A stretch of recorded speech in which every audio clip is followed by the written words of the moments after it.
Outside tonight, cloudy and 74 in the city. North wind at 16 miles per hour. No rain at the airport, but east of there, a little bit of light rain falling. Hasn't tallied up too much in the city, 3/10 of an inch, but a rain cooled and cloud cooled 76 for the high, closer to our average low this time of year.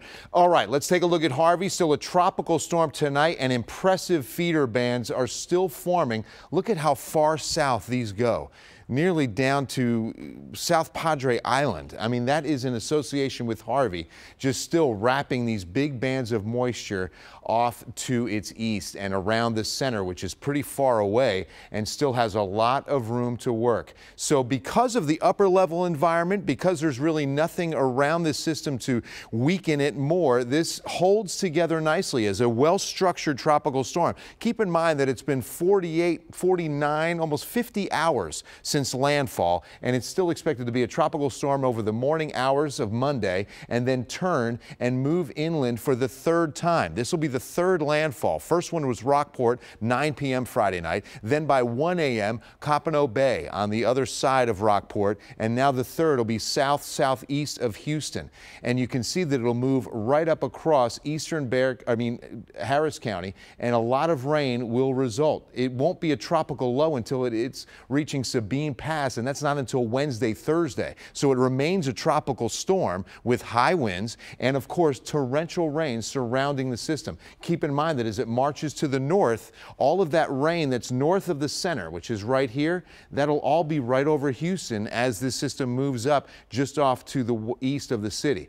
So we're just hoping that they can start getting a break tonight, and it looks as though that's going to happen, but residual showers are in there. A nice dry slot worked in for us last night, and it dried out some of our counties. We had tornado warnings for Harris and Chambers counties. Those have been canceled. Now, farther to the west, and the heaviest rain is coming in around Gonzales. We had some pretty good showers around Seguin, but the rain has been pretty light in San Antonio, and we expect that to be the case again tomorrow. We're rain tallying maybe a quarter of an inch, but then the rainfall numbers go up from there. Up the I-35 corridor, about 2.5 inches. New Braunfels and San Marcos for Monday, and Gonzales nearly 3 inches of rain could fall again because you're closer to the system that is very slow to move down to the Gulf Coast. It's only 50 miles away from there now, so with this in the neighborhood, you still have a very high instability in this environment, and with good heating, you'll start firing up a few showers. So 70% 6 to 8 a.m. Remember, tomorrow, the first day of school for the 4th largest school district in the state of Texas. So please make sure you're careful on the roads. We're going to have all the buses back on the roads.